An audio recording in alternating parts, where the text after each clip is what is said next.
Example 3. During an electrolysis experiment, water is decomposed into hydrogen gas and oxygen gas and collected by two different containers. Both containers have the same temperature and pressure.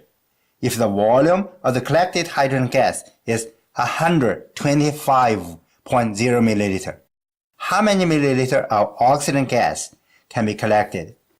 When we are given a calculation problem, the first step is always to summarize the most important information. The most important information includes numbers with units, what we're looking for, and balanced chemical equations if there are chemical reactions in the problem.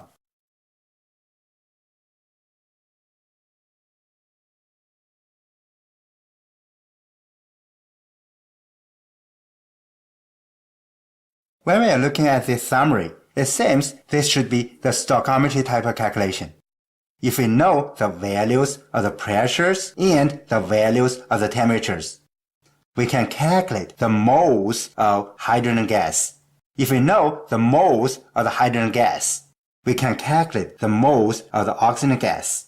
If we know the moles of the oxygen gas, since we already assume the pressures and the temperatures, we can use the ideal gas law to calculate the volume of the oxygen gas.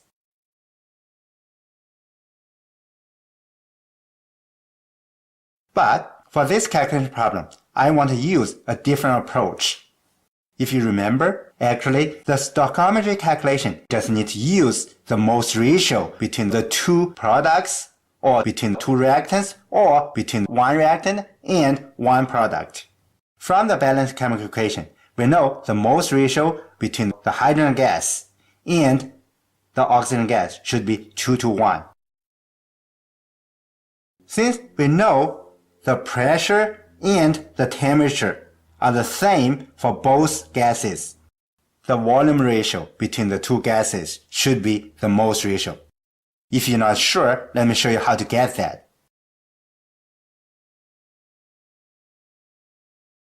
Because both gases are ideal gases, therefore, they all follow the ideal gas law.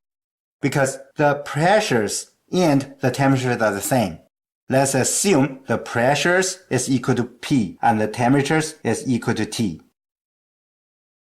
Then we will simplify the two equations. Let's call this equation 1, call this equation 2.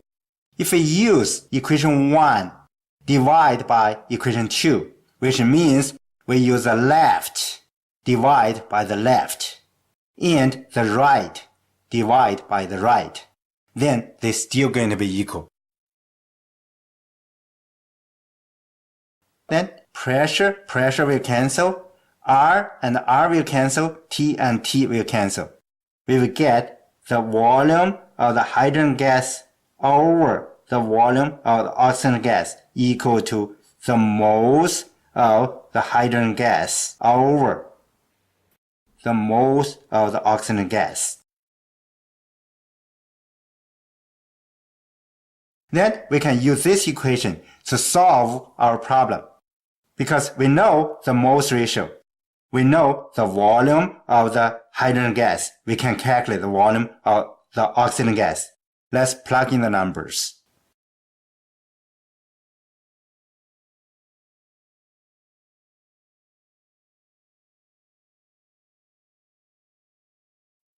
We're done.